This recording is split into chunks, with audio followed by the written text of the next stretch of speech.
Hello friends, welcome to my YouTube channel. Friends, we are discussing questions which are asked related to RRB NTPC current affairs. Okay, तो ये questions आपके जो मैं discuss कर रहा हूँ ये 8 जनवरी 2021 में RRB के NTPC के एग्ज़ाम से रिलेटेड हैं, जो कि करंट अफेयर और जीएस से रिलेटेड हैं। तो ये क्वेश्चंस आपके अपकमिंग एग्ज़ाम के पॉइंट ऑफ व्यू से काफ़ी इंपॉर्टेंट हैं। तो आपका क्वेश्चन है, trust with destiny was a speech delivered by home. तो ये स्पीच किसने दिया था? ठीक है, तो ये जवाहरलाल नेहरू ने दिया था। ठीक है, तो ट्रस्ट विद डेस्टिनी एक भाषण था जिसे किसने दिया था? ये जवाहरलाल नेहरू ने दिया था। ठीक है, काफ़ी इंपॉर्टेंट है, ये पूछा गया क्वेश्चन है। और आपके जो फेज़ 2 में एग्ज़ाम होने वाले हैं आरआरबी एनटीपीसी के, तो उन कैंडिडेट के लिए काफ़ी इंपॉर्टेंट है। ठीक है, तो वो लोग इसी प्रकार से क्वेश्चन उनके पूछे जाएंगे करंट अफेयर और जीएस से रिलेटेड। ठीक है, तो अपना एक रोड मैप क्लियर कर सकते हैं। अगला क्वेश्चन आपका है, एडिट की इन एक्सेल। तो एडिट की एक्सेल में कौन सी है? F2 है। ठीक है, एक्सेल में एडिट कुंजी कौन सी है? F2 है। ओके, इसके बाद है largest crude oil and natural gas in India, आपकी ONGC। ठीक है, भारत में सबसे बड़ा कच्चा तेल और प्राकृतिक गैस कंपनी कौन सी है? ONGC। तो आप हिंदी इंग्लिश दोनों में देख सकते हो, जो भी आपको कंपैटिबल लगे उसमें कीजिएगा। ठीक है, उसके बाद है youngest ambassador of UNICEF actress कौन सी है? मिली बॉबी ब्रोम। ठीक है, तो सबसे यंगेस्ट ब्रांड एम्बेसडर यूनिसेफ की बनी है मिली बॉबी ब्राउन। ठीक है, तो अभिनेत्री मिली बॉबी ब्राउन ये सबसे युवा यूनिसेफ की ब्रांड एम्बेसडर हैं। ठीक है, अगला क्वेश्चन आपका है, which state topped in wind mill production 2019। तो 2019 में किस राज्य ने सबसे ज़्यादा वाइंड मिल प्रोडक्शन किया है? तो ये इसमें आपका तमिलनाडु है। ठीक है, तमिलनाडु। ओके, नेक्स्ट आपका क्वेश्चन आईसीटी से रिलेटेड है, कंप्यूटर से रिलेटेड। ठीक है, तो इसमें आपका पूछा जा रहा है फुल फॉर्म ऑफ कोबोल। तो कोबोल की फुल फॉर्म होती है common business oriented language. Okay, तो आप देख रहे होंगे कि हर एक एग्जाम में आईसीटी से रिलेटेड यानी कंप्यूटर से रिलेटेड क्वेश्चन 5 या 6 पूछे जाते हैं। ठीक है, तो मैं मेरे चैनल पे काफ़ी आईसीटी के रिगार्डिंग वीडियोस पड़े हैं।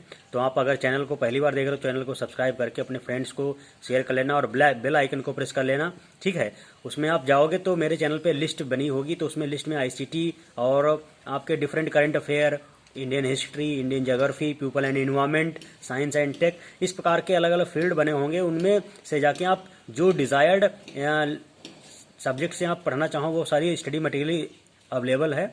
ठीक है, तो आईसीटी से रिलेटेड काफ़ी क्वेश्चन पूछे जाते हैं, तो वो सभी आप 2 या 3 वीडियोस में मैंने कवर कर रखे हैं, उनको अच्छे से वॉच कीजिए। देखना आपके 5-6 क्वेश्चन हमेशा हर एग्जाम में क्लियर हो जाएंगे। ठीक है, और ये आपके जो मैं क्वेश्चन डिस्कस कर रहा हूँ ये सभी क्वेश्चंस आपके सीटेट है, आरआरबी के जो पेपर चल रहे हैं सेकंड फेज़ में होंगे, उनके भी पॉइंट ऑफ व्यू से काफ़ी इंपॉर्टेंट है।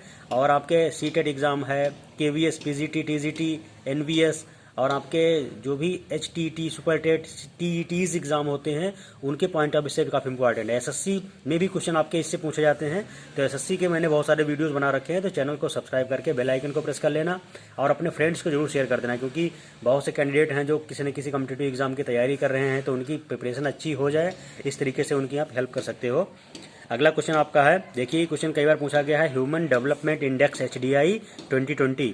तो ये भारत की इसमें पोजीशन है 131वीं। ठीक है, first oil well was drilled in India. तो पहला तेल का कुआं भारत में कहाँ है? ये दिग्बोई में है।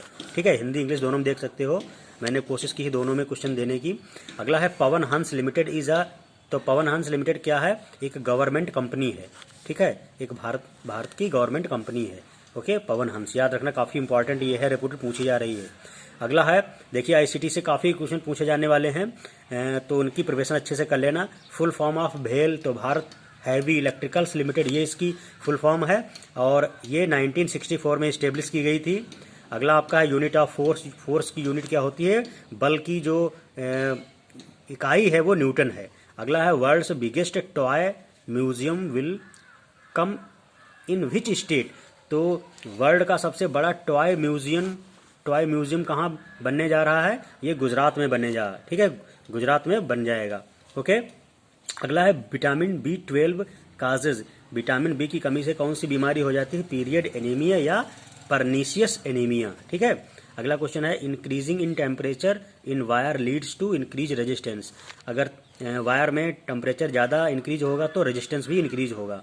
अगला क्वेश्चन है which year first women university India was established. तो भारत में महिलाओं के लिए जो विश्वविद्यालय है वो कहाँ और कब इस्टेब्लिश हुआ है, तो 1916 में बनाया गया था, जो कि मुंबई के में है, महाराष्ट्र में है, मुंबई के पास महाराष्ट्र में है।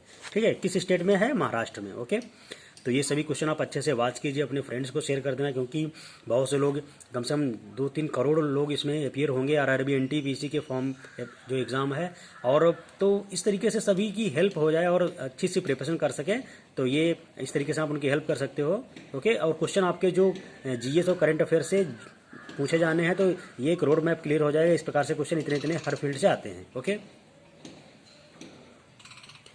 नेक्स्ट आपका क्वेश्चन है, देखिए, कोना कोना उम्मीद अभियान शुरू किया, किसने शुरू किया है कोना कोना उम्मीद अभियान? तो ये कोटक महिंद्रा ने शुरू किया है। ठीक है, तो काफ़ी इंपॉर्टेंट है, याद रखना, कोना कोना उम्मीद अभियान किसने शुरू किया है? ये कोना कोना उम्मीद campaign started by Mahindra, Kotak Mahindra ने। ठीक है, महिंद्रा ग्रुप की एक ऑर्गेनाइजेशन है कोटक महिंद्रा, इसने शुरू किया है। ठीक है, least reactive element in periodic table. तो पीरियोडिक टेबल जो होती है केमिकल कंपाउंड की, तो उसमें सबसे लीस्ट रिएक्टिव गैस कौन सी है? तो नोबल गैस। ठीक है, अगला आपका क्वेश्चन आया है एएमयू के फाउंडर कौन है? तो एएमयू आपकी जो अलीगढ़ मुस्लिम विश्वविद्यालय है, तो अभी भी उसकी 100वीं वर्षगांठ बनाई गई है। तो इसके जो फाउंडर हैं वो सर सैयद अहमद खान है। ठीक है, इन्होंने यूनिवर्सिटी को फाउंडेड किया है, नींव रखी थी, ठीक, बनाया था।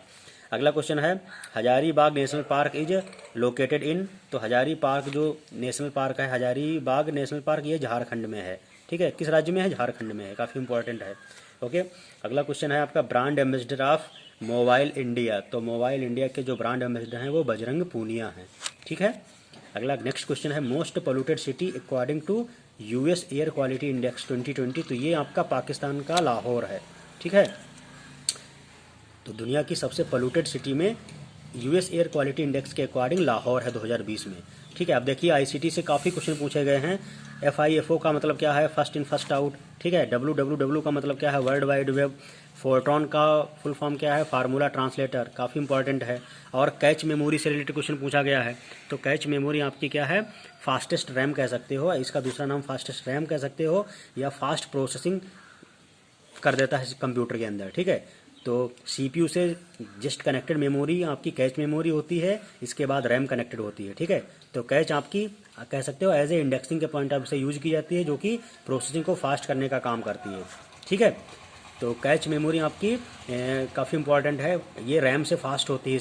ठीक है, तो इस देखिए आपके आईसीटी में काफ़ी 5-6 क्वेश्चन पूछे जाते हैं, इसलिए आईसीटी के जितने भी क्वेश्चन हैं, जैसे PDF की full form, portable document file, HTML क्या है? Hyper text markup language, HTTP क्या है? Hyper text transfer protocol, IP का मतलब इंटरनेट प्रोटोकॉल है, HTML, और आपका TCP/IP क्या है? Transfer control protocol, inter networking protocol, DNS domain name system है, URL यूनिफॉर्म रिसोर्स लोकेटर है। ठीक, और आपका LAN लोकल एरिया नेटवर्क है, इसकी डेटा ट्रांसमिशन रेट होती है 100 Mbps टू 1000 Mbps। मैन आपका होता है मेट्रोपॉलिटन एरिया नेटवर्क, इसकी डेटा ट्रांसमिशन रेट होती है 10 Mbps। और वैन आपका वाइड एरिया नेटवर्क है, जिसकी डेटा ट्रांसमिशन रेट होती है 3 Mbps तक। ओके, वैन आपका इंटायर कंट्री फैला हुआ होता है, तो ऐसा नेटवर्क जो पूरे कंट्री या एक से ज़्यादा कंट्रीज़ में फैला है वो आपका वैन कहलाता है। और आपका जो मैन है मेट्रोपॉलिटन एरिया नेटवर्क, वो एक इंटायर सिटी का नेटवर्क होता है। और लोकल एरिया नेटवर्क आपका जो लैन है, लैन, वो एक ऑफिस का नेटवर्क या एक बिल्डिंग से दूसरी बिल्डिंग को कनेक्ट करने के लिए यूज़ किया जाता है। क्लियर?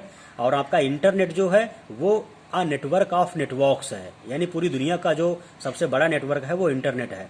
ठीक है, ओके, इंटरनेट में कोई प्राइवेट ऑनर नहीं होता है, इंटरनेट का कोई प्राइवेट ऑर्गेनाइजेशन ऑनर नहीं है, बस ये खास बात है, वरना वैन और इंटरनेट में काफ़ी सिमिलैरिटी है। क्लियर?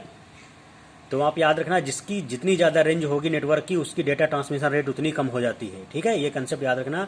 इसके बाद आपके फुल फॉर्म में पूछा जाता है डॉस क्या है? Disk operating system, CPU central processing unit, MICR magnetic ink character recogniser. ठीक, मैग्नेटिक इंक करेक्टर रिकॉग्नाइजेशन, और आपका जैसे फुल फॉर्म पूछी जा सकती है CD compact disc, DVD digital versatile disc, okay. USB होता है यूनिवर्सल सीरियल बस, और आपका बायोस BIOS का मतलब होता है बेसिक इनपुट आउटपुट। इसी प्रकार से कंप्यूटर के मैंने बहुत सारे जो ICT के रिगार्डिंग फुल फॉर्म है वो मैंने लिख रखी हैं और वीडियो के माध्यम से अपलोड कर रखा है। आप लोग चैनल पे जाके उसको एक्सेस कर सकते हो, ताकि ये 7-8 क्वेश्चन लगभग आते हैं आपके हर एग्जाम में, वो अच्छे से क्लियर हो जाएं और आपके 7-8 नंबर से तो बहुत ज़्यादा कट ऑफ वेरिएशन हो जाती है। ठीक है, एक एक नंबर तो मायने रखता है कंप्यूटर एग्जाम में। ठीक है, तो आप इस प्रकार के क्वेश्चन को अच्छे से वॉच कीजिए और अपने दोस्तों को शेयर कर देना।